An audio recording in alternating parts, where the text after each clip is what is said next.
네, 시청자 여러분 안녕하십니까. 안녕하십니까. 마음 공부하는 의사 김석범, 소울닥터 김석범 원장님 나오셨습니다. 네. 자, 이제 한 해를 마무리하는 이런 이 소울닥터의 힐링 강의를 듣고 있는데요. 네.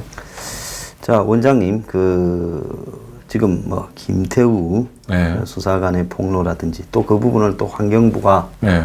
또 문건은 자기들이 만드는 거는 맞다고 또 인정도 하고 또 검찰은 김태우 이 수사관에 대해서 이제 해임 요청을 했지 또 법적 처리를 못 하고 그래요. 네.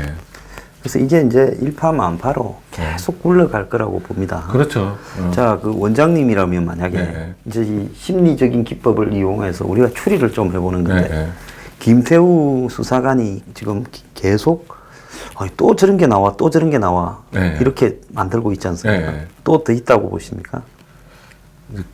90% 정도 나온 것 같아요. 90%.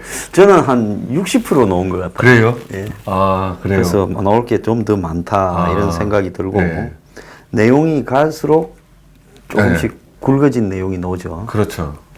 자, 그러면 문 정권은 권력을 쥐고 있는데 제가 전에 한번 이해가 안 됐던 부분이 박근혜 정권이 권력을 쥐고 어떻게 저렇게 무능력하게 힘없이 그 촛불 시위를 한다고 네. 아무런 네. 뭐 예를 들어서 그걸 제압을 해보려거나 안 그러면 타협을 해보려거나 성부수를 던지거나 뭘 해야 되는데 점점 그냥 끌려가면 물이 말라가 쪼그라들어가. 옛날에 뭐 동네에 그 개울가나 보면 여름에 이제 오기 전에 갈수기에 물이 점점 쪼그라지면 고기들이 한 군데만 바글바글 하듯이 그렇게 몰려가면서 결국은 쫓겨나는 길을 손 한 번 못 쓰고 당했잖아요. 그렇죠. 자, 그런데 문정권도 왜 이 김태우 문제가 지금 예사롭지 않게 굴러가고 있는데 그 전형적인 수법에서 벗어나지를 못하고 아주 고루한 청와대는 올 때마다 아니라고만 이야기하는 거예요. 또 그 다음에 누가 보더라도 가소로운 것은 압수수색했다. 압수수색 그림 하나도 안 나오잖아요. 그렇죠. 그 뭐 하고 난 뒤에 압수수색 왔다 갔다 이미 제출했다 이런 쇼 나오고. 자, 그러면서 이 문제가 얼마나 커질 건가. 상상도 못하고. 그 다음 더 이렇게 가서 그 김태우라는 수사관 자체를 어떻게 처리해 보려고. 거기만 몰두하는 입을 막아 보려고. 근데 지금은 벌써 이제 입을 막아서 해결하기에는 지나갔죠. 좀 그렇게 안 봅니까? 그러니까 제갈량이 누구였죠? 사람을 죽여서 그거를 자기가 아끼는 사람이었는데 죽이는 마속 읍참마속 이야기 나오는 것처럼 그러니까 읍참마속을 했던 것처럼 자기 수족을 잘라서 이 문제를 덮었어야 되는데 그 시점을 넘겨 버렸어요. 지금 제가 봤을 때는 그러니까 조국이든 임종석이든 이렇게 한꺼번에 두 사람이든 이렇게 같이 쳐내고 인적 쇄신을 하면서 이 분위기를 바꿔야 조금이라도 더 그 정권의 지지율이 계속 유지됐을 텐데 그렇지 못하니까 이제 지금 실제로 그 주도권을 잡고 있는 거는 청와대가 아니라 그 김태우 수사관이 주도권을 지금 현재 잡고 있는 것 같아요. 자, 그러면 여기서 우리가 이제 문재인이라는 사람의 심리를 좀 이야기를 해봐야 된다. 그래서 뭐 오늘 아침에 조선일보에 보면 한간에 뭐 지식이 부족하다는데 그렇게는 생각하지 않는다면서 오기 때문에 저런다. 그리고 또 덕이 없다. 지는 있을지 몰라도 그러는데 아무리 덕이 없다 하더라도 지식이 있으면 자기한테 손해 볼 건가 피해가 될 건가 하는 것은 감각으로도 알지 않을까요? 그러니까 전번에도 제가 말씀드렸지만 그 부분에 있어서는 그냥 A4 용지다라고 지금 현재는 이렇게밖에 드릴 수 있는 말씀이 없는 것 같아요. 사람이 왜냐하면 제 견해는 인지 기능이 떨어지면 고집이 세지거든요. 그러니까 이 이야기는 그 의료계에서 근무해 보셨던 분들은 아실 거예요. 무슨 이야기인지. 그러니까 제가 봤을 때는 어떤 지식의 문제라든지 덕의 문제 이런 부분이 아니라 다른 부분의 문제로 저는 보여요. 그래서 이게 지금 굉장히 이해가 안 가는 사람들이 많거든요. 그러니까 이게 유연성이 전혀 없잖아요. 사람이라는 거는 누구나 네.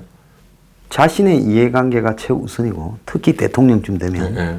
나머지는 그냥 이런 이 체스판이나 장기판의 말로 생각을 하고 그래서 항상 참모들이나 장관은 뭐 총리까지 포함해서 수시로 바꿀 수 있는 카드 내가 위기에 벗어난다면 그것이 한국의 전형적인 정치의 모습이고 한국뿐만 아니라 미국도 그렇잖아요. 트럼프가 지금 그렇게 하듯이.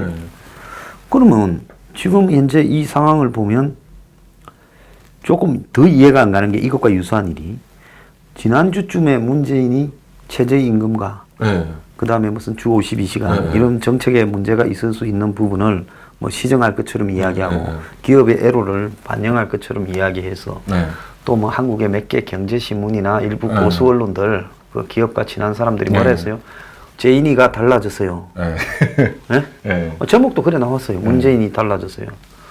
근데 지금 한번 보십시오. 주휴를 넣어갖고 그대로 그냥 통과시켜버리고 그렇죠. 최저임금도 그대로 가고 뭐가 달라졌습니까? 달라진 것처럼 한 거는 쇼였고 실제로 결론은 전혀 쇼만 좀 하다가 결론은 지 하고 싶은 대로 또 다 해버렸다고. 그리고 지금 소득주도 성장 이야기를 계속 반복하지 않습니까? 홍남기 씨도 그렇고 또 김상조 금감위원장도 그렇게 이야기하고. 그러니까 안 달라지잖아요. 하나도 안 달라져요. 달라진 거는 위기의식을 좀 느꼈어. 그래 볼까라고 생각을 했을지 모르지만 결론은 또 버킹엄 이렇게 가고 있고. 그러니까 유연성이 전혀 없어요. 상황에 따라서 이렇게 플렉서블 해야지 되는데 그런 유연성이 없이 그냥 그 독일 병정처럼 그냥 앞으로 그냥 계속 가는 것 같아요. 자, 그러면 본인이 표를 얻을 때 국민한테 본인의 이 캐릭터를 주입시킨 부분은 문재인 독일 병정은 아니었잖아요. 그렇죠. 정권 초에 자신들이 탁현민이의 그런 쇼, 소통 쇼를 할 때는 뭐였습니까? 진짜 소통을 잘할 것처럼 그래서 무슨 와이사스에 넥타이 매지 않고 이 테이크아웃 커피를 손에 쥐고 막 마시고 이런 쇼를 하고 뭐 출근할 때 뭐 나와서 뭐 이렇게 홈웨어 이런 옷차림으로 손 흔들고 무슨 라면이나 먹고 들어가자고 민원인이 이사 가기 전날 청와대로 뭐 또 집 홍원동 집에 데려가고 했잖아요. 그러면 그런 부분들은 만들어지는 거죠. 그냥 보여주기 위한. 다 그냥 인위적인 부분이고 세월이 지나가니까 본연의 모습이 드러나는 겁니까? 그러니까 지금 그 청와대에서도 거의 그 외부 손님들을 저녁 시간에 뭐 누구를 만나거나 하는 게 아니라 대부분 임종석 아니면 이낙연 씨 불러서 가끔 식사를 뭐 같이 대부분 혼밥을 한다고 혼술도 하고 대부분 혼밥을 하신다고 이야기를 들었어요. 그러니까 이게 그러니까 그 시간에 같이 식사하면서 그 국민들의 삶이 어떤지 좀 이야기를 자꾸 들어보는 게 중요할 텐데. 그리고 민주당에 소속된 사람들조차도 자신한테 싫은 이야기를 했던 사람은 두 번을 안 본다고. 그래서 안희정이 경선할 때 좀 안희정이 빼딱하게 좀 이야기를 하더만은 결국 저렇게 됐다. 또 지금 또 이재명도 또 경선할 때 삼성의 뭐 유착 이런 부분을 이야기를 하니까 또 저렇게 됐다. 지금 그렇게 이야기를 하는 사람들도 많이 있어요. 그러니까요. 그러면 왜 저렇게 사람에 대해서 그러니까 제가 계속 드리는 이야기는 시야가 굉장히 좁아져 있는 대통령 하면 좌든 우든 다 넓게 우리 전 국민을 대상으로 봐야 하고 그다음에 전 세계를 대상으로 봐야 되는데 이렇게 돼 있는 것 같아요. 북한만 쳐다보고 있는 느낌. 북한과의 관계 개선 이것만 생각하고 김정은만 쳐다보고 있는 느낌. 이런 느낌은 저만 느끼는 게 아니라 아마 일반 국민들도 전부 그렇게 생각하고 있을 것 같아요. 이제 지지율이 40% 초반대까지 이제 대부분 다 떨어졌고 그다음 반대가 이제 훨씬 많고 네. 뭐 10% 이상이고 네. 뭐 또 좀 비판적으로 여론 객관적으로 했던 여론조사가 나오면 아마 20%대까지 떨어졌을 것 같아요. 예. 그러면 지지율이 높았을 때는 지 맘대로 한다 하더라도 지지율이 내려가면 네.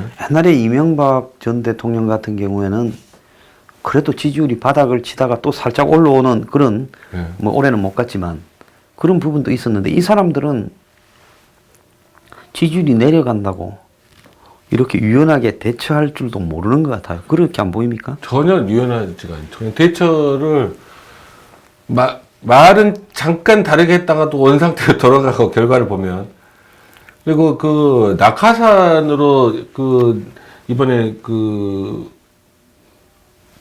낙하산으로 내리꽂는 대상을 선정하는 것도 결국은 다 그냥 원래 했던 그대로 하는 것 같아요. 그리고 낙하산에 대해서 예. 과거 정권들은 야당이 막 떠들면 좀 자제하죠. 미안하게도 생각하고 네. 자제도 좀 하는데 예. 이 뭐 낙하산 내릴 때를 다 찾아내라 해가지고 예. 환경부 같은 경우는 그 변두리 아닙니까? 그렇죠. 그 변두리에도 8개 예. 뭐 회사당 뭐 한 서너 자리, 예? 두세 자리 다 내놔라고 그렇게 다 쫓아내려고 뒤지고 뭐 얘기만 했겠습니까? 부서마다 다 했지 다 않겠어요? 했죠. 자, 그런다면 그 문재인은 지금 이 시점에서 네. 임종석이나 조국을 불러서 종석아 네가 가면 가라. 뭐 조국 많이 먹었다 아이가. 예. 뭐 이렇게 말을 해서 예. 아니 자기를 이렇게까지 도와줬던 이호철이나 양정철이는 예. 그냥 소문에 당선되고 바로 불러서 예. 뭐 너들은 나하고 동지니까 뭐 어? 이렇게 상하 관계가 아니지 않느냐. 네, 뭐 네. 선출직이나 해라 하면서 옆에서 완전 네. 걷어냈다. 뭐 이런 소문이 있지 않습니까? 네.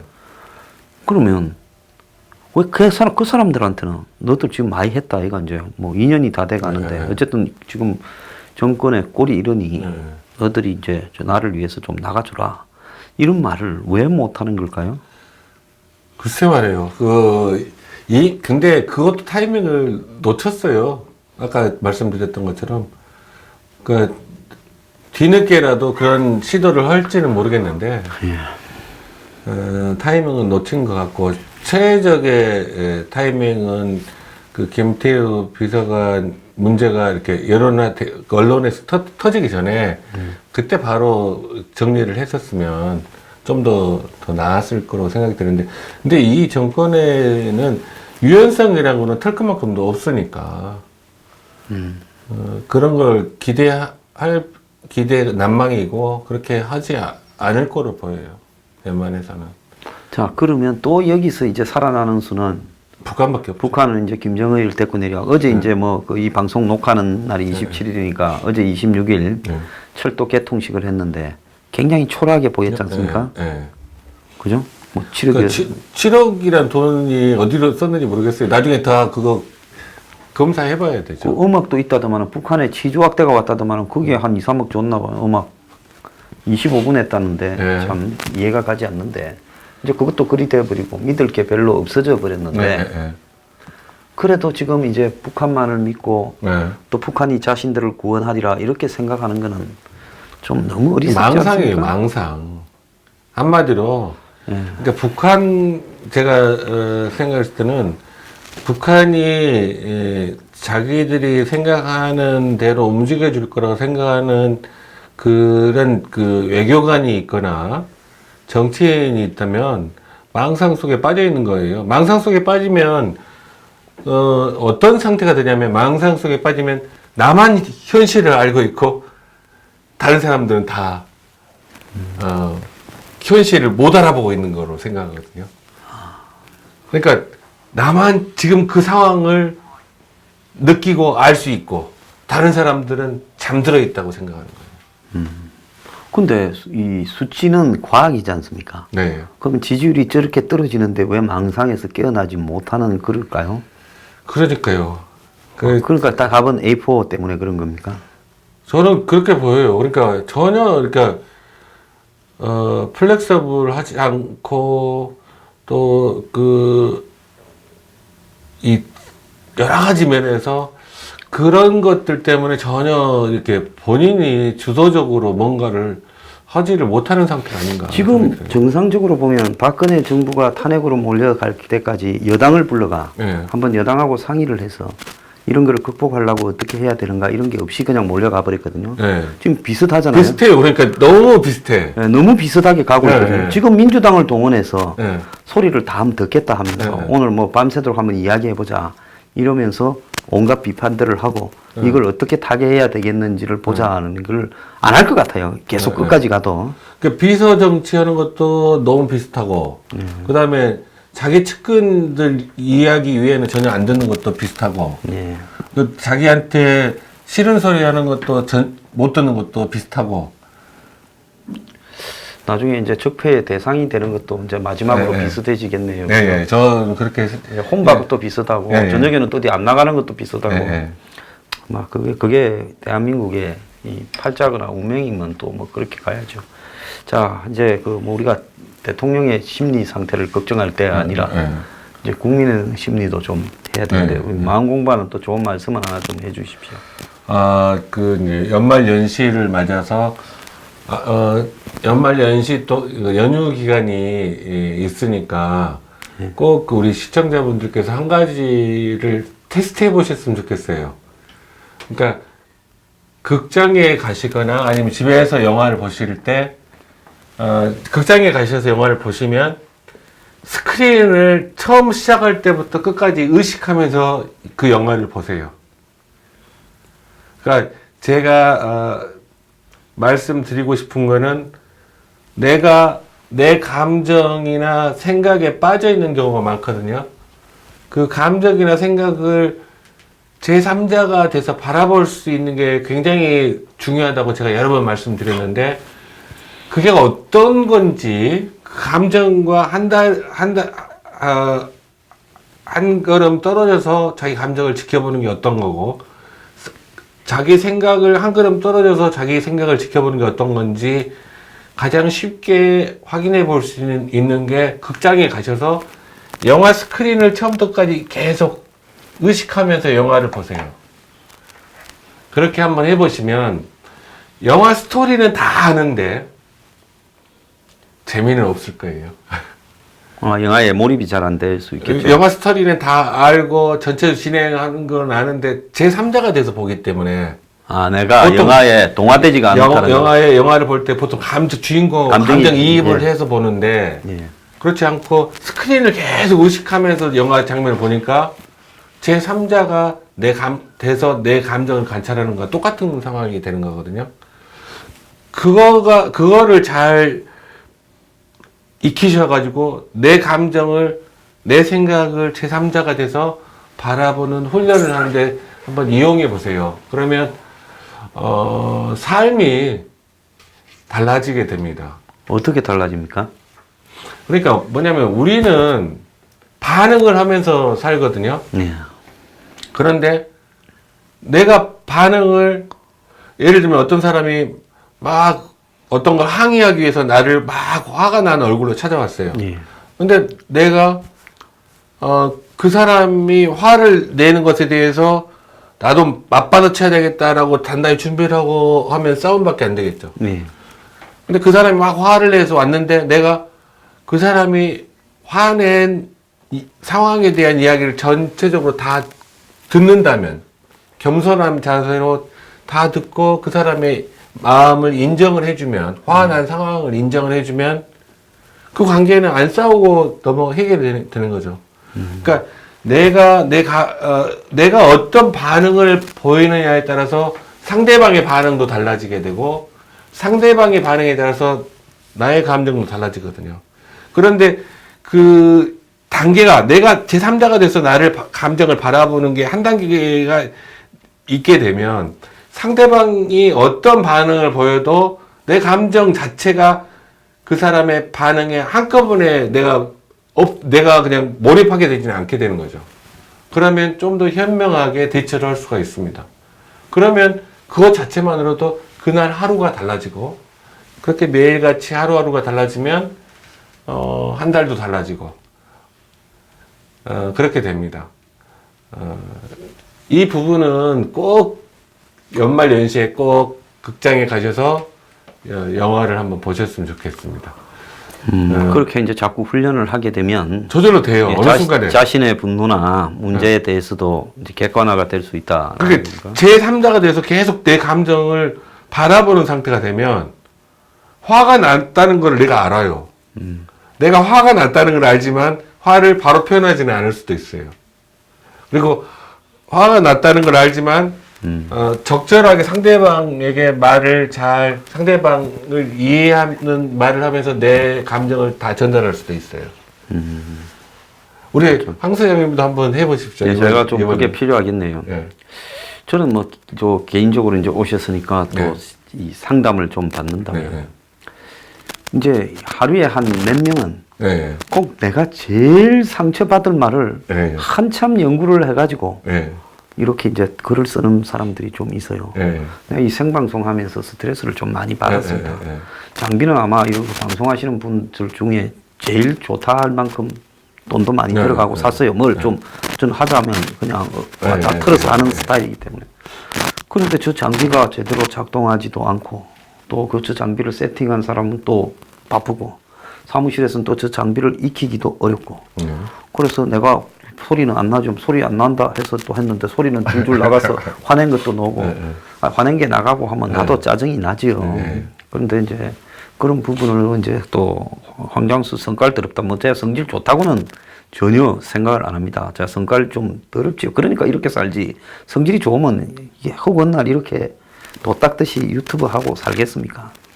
그런데 이제 그런 부분을 이렇게 해서 근데 그 사람은 저를 잘 모르는 부분이 많이 있어요. 내가 내한테서 벌어지는 온갖 복잡하고 머리 아픈 일들을 뭐 어디 가서 하소연할 필요도 없고 그럴 이유도 없기 때문에 그렇죠. 안 하죠. 내만 하는 이야기죠. 그러니까 밖에서 봤을 때는 밖에서는 모르죠. 이 안에서 어떤 일이 벌어졌는지. 그런데 그리고 그 사람과 사람의 과정들이 얼마나 얽히고 설키는 게 많은지. 그래서 이제 그런 과정들이 얼마나 이렇게 쌓여서 이렇게 가고 있는 건가 하는 걸 모르면서 그냥 이제 쉽게들 이야기를 하는 거예요.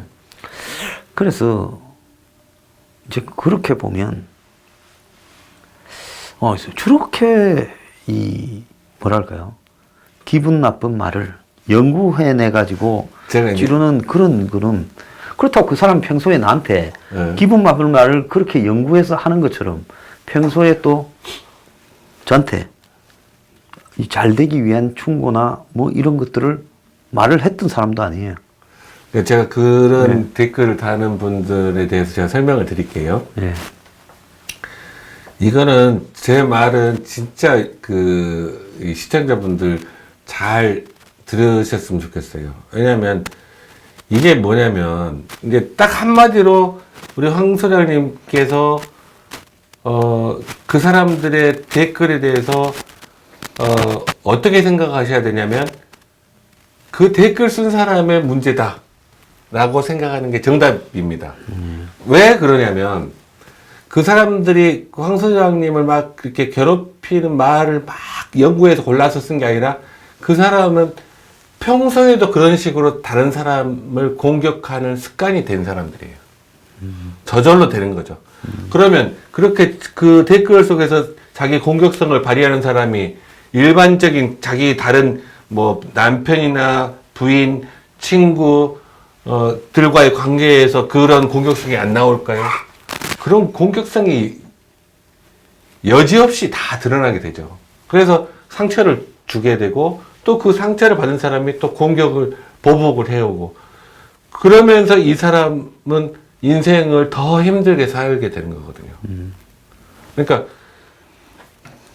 자기가 본대로 보이거든요.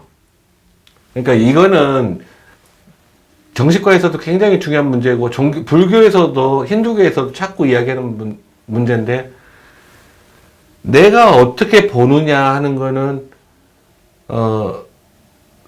바깥의 자극에 의해서만 보는 게 아니라 내가 재구성해서 보는 거거든요. 내 생각, 감정 이런 것들이 재구성돼서 어떤 거를 보고 인식하는 거거든요. 근데 내가 어떤 사람한테 어떤 어떤 태도를 보인다는 거는 그 사람한테만 그런 태도를 보이는 게 아니라 다른 사람들한테 다 그런 태도를 보여요. 그러면 우리 황 소장님께서 그 사람에 대해 댓글에 대해서 기분이 나빴다고 하면 그 사람이 다른 사람에게 어떤 그 반응을 보였을 때 그 상대방도 또 기분이 나쁠 거예요. 그러면 그 사람의 삶 자체가 이렇게 싸움터가 되는 거죠. 그러니까 그거는 그 사람의 전적으로 그 사람의 문제인 거예요. 왜 그 한 번도 만나본 적이 없는 상대에 네. 대해서 이 쟤뿐만 아니에요. 네. 아마 우리나라의 아마 그 댓글이나 이런 부분에서 보면 숱한 사람들이 저는 댓글에서 일일이 자기 의견을 줘서 네. 내서 이렇게 점잖은 표현으로 비판을 하면 고맙게 받아들이죠. 근데 그런 게 아니라 그냥 그 말투나 이런 부분에서 평소에 얼마나 이런 이 속에 네. 아니 내가 기껏해야 자기들하고 만나본 적도 없고 그냥 이렇게 내 토론하는 게 불쾌하거나 마음에 안 들었을 뿐인데 네. 거기에 아 내가 저 사람을 엄청나게 기분 나쁘게 한번 만들어 봐야 되겠다 하면서 굳이 그것을 쓰는데 근데 그런 어떤 심리가 아까 말한 대로 살아가는 방식이 그럴 거다 이렇게 보는데 그렇게 사는 분 이제 저는 뭐 충분히 상담이 됐고 그렇게 사는 분들한테는 좀 이야기를 좀 해주십시오. 이게 일종의 시간의 낭비고 왜냐면 근데 그게 안 바뀌어요. 안 바뀝니까? 본인이 느껴야만 바뀝니다. 아 본인 느끼 본인이 느껴도 굉장히 오랜 시간 동안 노력을 해야만 바뀌어요. 아 그래요? 그게 이제 하루아침에 만들어진 게 아니기 때문에 굉장히 뿌리가 깊어요. 그러니까 예를 들면 제가 이제 그 이야기를 정신과 의사가 인격장애 환자를 진단을 할 때 어떤 거를 많이 이용하냐면 자기 마음의 감정의 변화를 가지고 진단을 하는 경우도 꽤 많이 있어요. 그러니까 내가 그 사람을 그 환자를 만났을 때 내 감정의 변화가 달라지거든요. 그 상대방의 장애 어떤 장애냐에 따라서 내가 내 감정이 달라져요. 그러니까 내 감정을 보고 이 사람 무슨 인격장애다라고 진단을 머릿속에 생각하는 경우들도 꽤 있어요. 그러니까 내 감정의 변화가 그 진단의 키가 되는 거죠. 그런 경우에는. 그러니까 황 소장님께 그렇게 기분 나쁘게 이야기를 골라서 만든 것처럼 이렇게 댓글을 쓴 사람은 황 소장님한테 그런 반응을 유발시켰잖아요. 예. 화라는 감정을. 예. 근데 그런 패턴을 그 사람이 일상생활에서도 똑같이 반복한다 이 말이에요. 예. 그러니까 그 사람의 일상생활 자체가 전쟁터가 될 수밖에 없죠. 예. 잘 알겠습니다. 그 참 좋은 말씀 하시네요. 그래서 한번 그렇게 쓰시는 분은 한 번쯤 객관화돼서 내가 그냥 삶을 전쟁처럼 살고 있지 않은가 하는 생각도 해보셨으면 좋겠습니다. 그러니까 뭐냐면 제가 이제 댓글을 쓰는 거를 참 조심스럽게 하는 게 좋다라고 제가 자꾸 말씀드리는 게 이 우주에 그러니까 나만 그 댓글 썼다는 거는 나만 알고 있을지 모르지만 내가 알고 있잖아요. 예. 어디에도 감출 수 없는 비밀이에요. 그러니까 그 양자역학에 이런 이야기들이 있어요. 양자 얽힘 현상이라는 게 있는데 양자 얽힘 현상이라는 게 있는데 그 벨의 부등식이라는 게 있거든요. 존 스튜어트 벨이라는 사람이 그 벨의 부등식이라는 걸 만들었고 그게 그 뒤에 이제 그 사람이 만든 지 한 20-30년 뒤에 실험으로 벨의 부등식이 성립하지 않는다라는 거가 입증이 됐어요. 근데 그 의미를 대부분 사람들이 벨의 부등식을 찾아봐도 잘 모르거든요. 근데 그 물리학자들이 하는 이야기는 뭐냐면 벨의 부등식이 불성립한다는 게 입증됐다는 의미가 뭐냐면 정보가 국소적으로만 존재한다면 우주의 실체는 존재하지 않는다. 어려운 말이네요. 근데 우주의 물질이 우리가 보고 있는 물질이 다 가짜라 이 말이에요. 예. 정보가 만약에 비국소적이라면 우주의 물질의 실체는 존재한다. 둘 중에 하나가 다 정답이거든요. 근데 정보가 국소적이 아니란 이야기는 뭐예요? 정보가 우주 전체 어디든지 정보는 다 동시에 다 알려지게 된다는 이야기잖아요. 예. 양자 얽힘 현상은 시간과 공간을 넘어서서 확인이 되거든요. 예.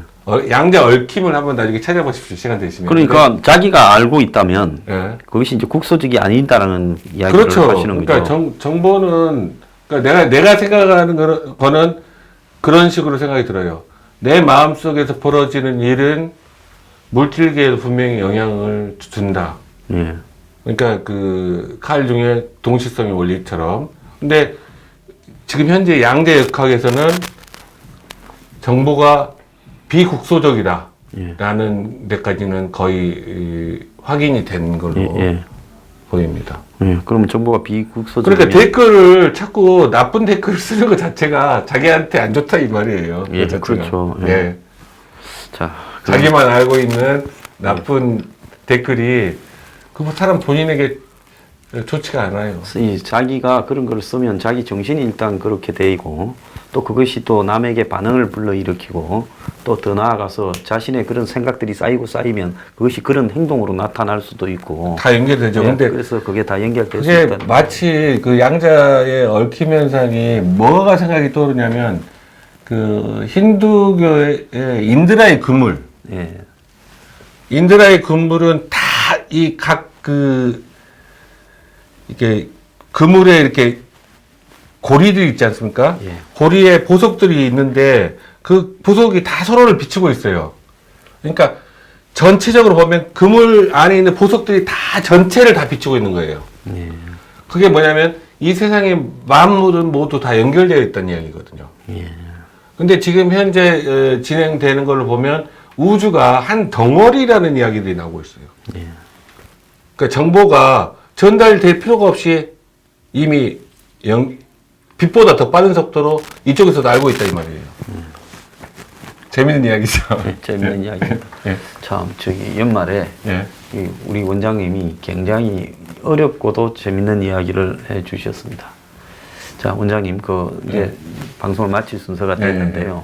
저 시청자 여러분들에게 이 새해를 맞이해서 좋은 인사말 한마디 좀 해 주십시오. 새해도 항상 건강하시고, 행복하시길 빕니다. 항상, 그러니까 우리는 마음 공부하는 학교 다니는 학생이라는 생각을 잊지 마시고, 우리 같이 열심히 공부해 나갔으면 좋겠습니다. 감사합니다. 예, 뉴스 브리핑도 좀 더 나은 세상을 향해서 열심히 하겠습니다. 자, 새해 복 많이 받으십시오.